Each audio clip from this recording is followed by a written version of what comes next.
Hey there, and welcome to another episode of our Entrepreneur Success Stories. And here today, we have a rather unconventional entrepreneur for you. So, he did an MBA, joined an MNC, and became a global marketing director sitting bang in the middle of Paris. Got married, had 2 kids, and you thought everything was like a fairy tale when he decided he had to do something about the elementary education in India. So over to him, I'm going to ask him why he did what he did. So Ashish, welcome to the show, and thank you so much for the time you've taken out for us. Thank you, Chet. And now tell me, just when they all thought this was the fairy tale, this is what they've all wanted to do, have this job near Champs-Élysées in Paris, living with 2 kids, and you decided to come back. So tell us, why did all of that happen? When you grew up in Delhi, I mean, like we all did, in middle class, lower middle class homes, aspiration was that one day you will do really well professionally, you'll go out, get a job, go to lots of countries. These were things I thought would be at the end of my life. And 10 years into work, I was like doing all of this. So it's like the script had run out. Yeah. But more specifically, I think there were 2 drivers. I grew up in a kind of left liberal environment, and wanting to do something social was always there. And I remember my trips to the Himalayas, did a lot of trekking in my growing years, was the first interaction with the India which was other than kind of my home and environment. Yeah. You know, you'd go to these villages in the mountains and people would offer you food and tea and water. And I would think to myself, like, if someone came to my house in Delhi, they'd be shooed off. Yeah, right? yeah. Of course, much later, I mean, the birth of my daughter triggered off a lot of emotions, and my interest in children got sparked. So I think it was the marrying of these 2 instincts of wanting to do something social, and then the interest in children which emerged. Right. And then it was, hey, what if I went back and did something in the developing world around children? Right. So So you were in this MNC, FMCG company. Now, it all sounds fantastic, but how easy was it for you to move bag and baggage and say, hey, listen, we're going back to India? And what did you actually do when you came back to India? Honest to God, I personally didn't find it difficult. Maybe because I'm the kind of person who doesn't listen too much to what people say around me. And there were people, I mean, friends and family who said, this is foolish, and some even said that I was being very arrogant, that taking my success for granted. But I was pretty clear that I wanted to do this, and felt that even if it failed, I could always go get a job, so the kids won't go hungry or anything like that. Tell us your journey post that. So I quit Paris and went back to school, and that 1 year I spent at Harvard was, I think, the best investment I could make. Wow. And I was hungry, I was paying my own money, I was living alone. So I cross-registered for courses at MIT, at the Kennedy School, at the business school. But I was almost making up for what I thought was, I never had an education like that. Yeah. I went to what is considered a great business school in India, but this was much more. Yeah. And it also started giving me a sense of what great education, or the so-called around education, could look like. Yeah. And then once I came back, there was a very clear vision on what I wanted to do, but there was no plan. Yeah, Okay? fair The enough. vision was, I will do something and all the children in India will have a great education. Okay, wow. Okay. That's like, I want to be the Prime Minister of the country. Yeah, and if that wasn't humble enough, in addition, I thought this whole problem could be licked in 5 years, roughly. All right. They Okay. teach you to be very ambitious in business No, schools. this is truly, I mean, of course, it didn't turn out that way. Life hit. 5 years were very, very trying period. Tried many things. The initial hypothesis was that teacher training will improve the quality of education. Right. So put a team together, hired some people with whatever resources we had, started building training programs. But guess what? After a year and a half of running dozens of these, when we went back to schools, a month or 2 months or 6 months after the training, and asked the principal or the school leader, ma'am, so how are things in school? People would say, you know, frankly, things have gone back to where they were. Nothing much changed. Trainings are more motivational, if anything. Correct. They are not really a skilling forum.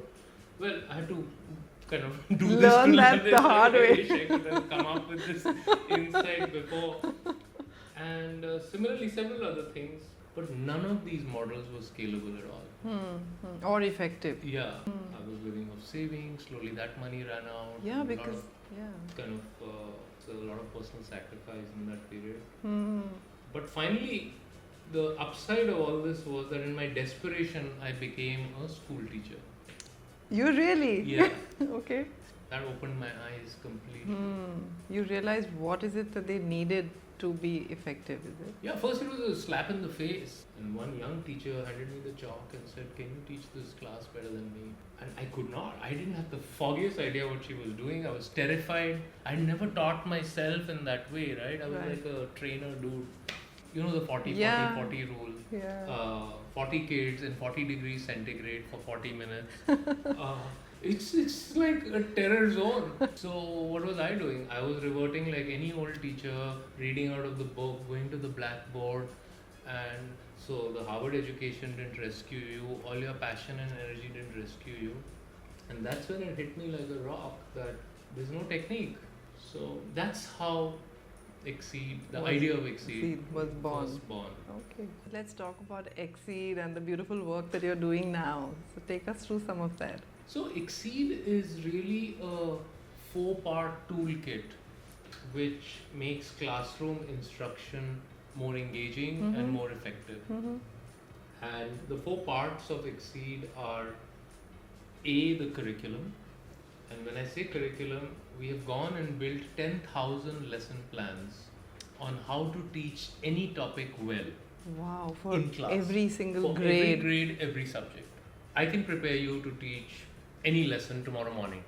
Okay, and all of that by making it engaging and effective. Yes, I will tell you how to enter the class, what to go and say to the children, what to write on the board, what resources to take, how exactly to conduct the activity, stop the activity, then have a discussion with children, what will be the dialogue, how will you summarize it, what worksheet you will use, Fantastic. and after that how will you assess the children to see whether the lesson worked or not. Most good schools are using their brilliant teachers to do this actually. Yes. So along with the curriculum, we provide training to the teachers. So we have about 50 hours of teacher training. We have principal training, management training. Okay, So that's which the is second fantastic because it solves the problem of attrition part. Exactly. and You got it. quality. So the third part of XSEED is alongside these two things, we provide all the books and textbooks. Okay. So this includes workbooks, journals in which children write. And the fourth part, which I think is a big missing part in a lot of stuff which is happening in schools, is assessment. So we have assessment tools, both formative and summative. Formative means ongoing assessment, summative being end of the period, so that the teacher and the school have a tool to assess whether the children are succeeding or not. Okay. So these are the 4 parts which make XSEED what it is. And we go from school to school trying to convince them that look, 20th century or 19th century education of memorizing things, copying from the board is over. 21st century skills are completely different. Right. You need to understand things, not just mug them up. You need to problem solve, not just repeat things. You need to be able to communicate and convince people. So yeah, and a lot of the international schools or the premium schools are trying to do this. We are doing it for regular, ordinary schools. Yeah. And when you say elementary, so what is the end-to-end grades that you're covering? Yeah. So nursery till grade 8. Fantastic. It's such a sounds so perfect. But tell me, there are students watching the show and thinking they want to be in the education space. They want to be an entrepreneur. So tell me, what is that space that's available for them, or can they actually come in and play a role? You mean in education? In the education field. Well, education desperately needs good people. Having said that, it's only a domain people should enter if they're passionate about it, right? Wanting to do something with children, wanting to change lives, make an impact, whatever your kind of area of interest is. But there's a huge opportunity in countries like India, of course, but even elsewhere, not only in, say, setting up a school or a college, but in the entire gamut of services you could provide to these places, to now increasingly stuff you could do online, on mobile. The whole edtech industry is emerging around the world. Okay, so let's talk about your early days when you just sort of made this whole 4-piece module, etc., and you went to that first school and said, hey, you know what? I think this will help you. What happened there? It was obviously very hard. Can you imagine that, showing up to a school and them asking you, so how many other schools use it? We say none. So you said, why should I use it? Because we are saying. And it was pretty much like that. And people would like, are you guys nuts? I mean, but we kind of stayed at it, kind of sprayed dirty socks on various walls to say which one would stick. And North in particular, we got laughed at the hardest. Oh, okay. So one school owner in UP told us, ये क्या model बनाया है आपने? सारी दुनिया हमें पैसे देती है, आप पैसे लेने की बात कर रहे हैं. So in contrast to that, if you went to a Chennai or a Madurai, people would be a little bit more respectful. Oh, where have you studied? What is your education? What is your credentials? So we said, okay, let's focus on the South more. So Ashish, looking back, you've gone through this whole Herculean effort of getting to where you are.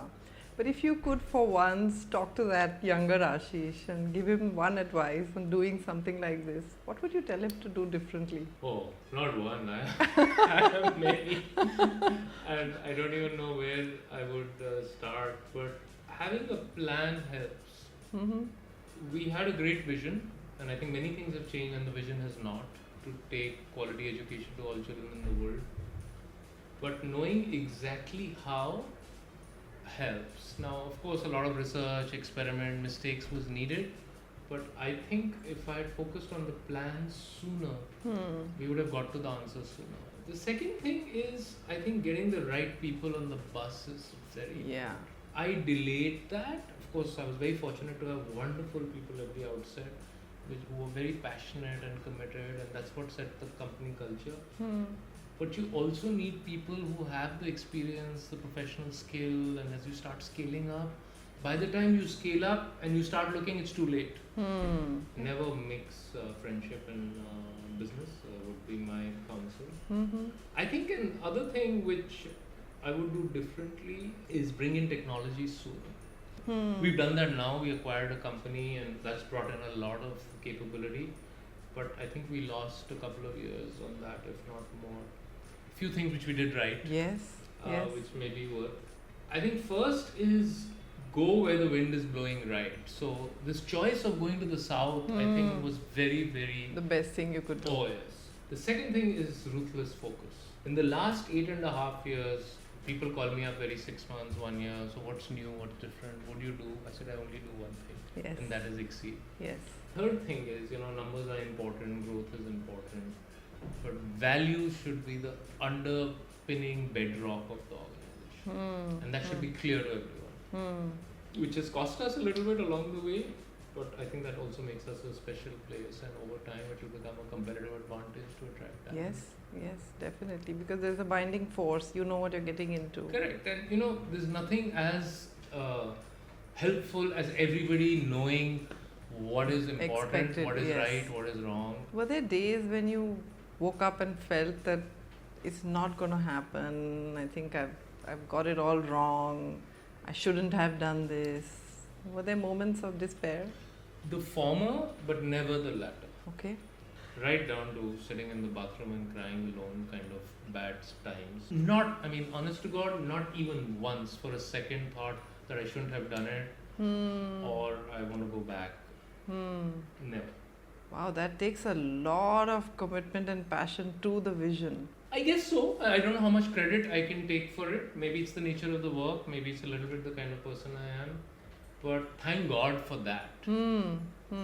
It's like having a child, and once you kind of commit to the child, irrespective of how the child is, their good days, their bad days, the child is yours. Yeah. So tell me, during these 10 odd years that you've been working at this, how have you changed as a person? Oh God, maybe you should talk to the people who suffered me along the way. I'd like to think I'm a better person than I was. I think certainly more patient than I used to be. I think I've become more empathetic because I've seen so much hardship myself. So if someone else has a disability or hardship, I'm in a better position to understand. 10 or 12 years ago, it would have been very different. I also think that my judgment has improved. Though I still struggle in certain areas. I wish I was a better judge of people, for instance. Okay. I think I'm less bad now. But So Ashish, you've had this beautiful, interesting journey. You've also worked with a lot of children. So I've got young 18, 20-year-olds watching the show. Would you like to give them some advice? and many things I could say, but three I'll mention. I think the first is to follow your heart. You have to give yourself a chance and bet on yourself. And you can only follow your heart if you know what your heart says. Yes. And I feel almost no time and resources go to finding out who you are. But if you can take some steps and speak to someone who's knowledgeable, take feedback from others, there are psychological tests and instruments available. Yeah. Try and do Try lots out of things stuff, yeah. and say what gives you peace and pleasure. Yeah. That is the most valuable thing you could do. The second one I would say is your first job is super important. Speaking of myself, I think I spent just 2 years at Procter & Gamble, but to date, if I had to pick all my work experiences in terms of habit formation, I would pick that. Oh, really? Okay. The quality of people I met, learning to write, learning to work, showing up in time. Even if you're doing a startup, I would say at least go and work for a year or two in a professional place. Yeah, I was just going to say that you're extending the logic and saying don't come out of college straight away and do a startup. Pick up good habits, observe other people, learn. Yeah, I guess Bill Gates and Mark Zuckerberg did it differently. This is kind of the more ordinary way of doing it. I think the third one is that have a value system about how you're going to build the business you're going to build or the workplace you're going to build. But a sense of what is important and what is not. What does value mean? And that comes by hanging around the right kind of company. I think. As they say, someone said, you're the average or you're the average of the 5 people you spend most time with. Right. And if I was to look back at all the years I've spent, I think I could make a lot of changes in that. So let's talk about your future plans now with XSEED. So future plans are just as hysterical as past plans were. We are 1 million kids and we want to be 10 million kids in the next 5 to 6 years. And we want half of those in India and half outside. Get to 10,000 schools in India quickly. We're 3,000 today. That would make us the largest elementary school system like anywhere in the world. Oh, really? Non-government elementary school system. The second would be to take XSEED to 4 or 5 major countries. Southeast Asia, all of Africa, Latin America. Many problems are similar. I would wager more similar than dissimilar. And third is to invest in technology and build out a mobile-based platform which can help children anytime, anywhere. So sounds fantastic, and I wish you all the luck, and I'm pretty sure you're going to get to your goals rather quickly. Oh my God. So thank you so much. Good That's luck. terrifying. And thanks for being with us. Thanks, Chet. Hey, and thank you for watching till the end. So if you've enjoyed the show and if you have any questions to ask us, put them all down at the bottom in the comment section. Do write in and tell me who else you'd like me to feature, which other show you'd like me to conduct, and press that little red button, subscribe to the show, and happy watching.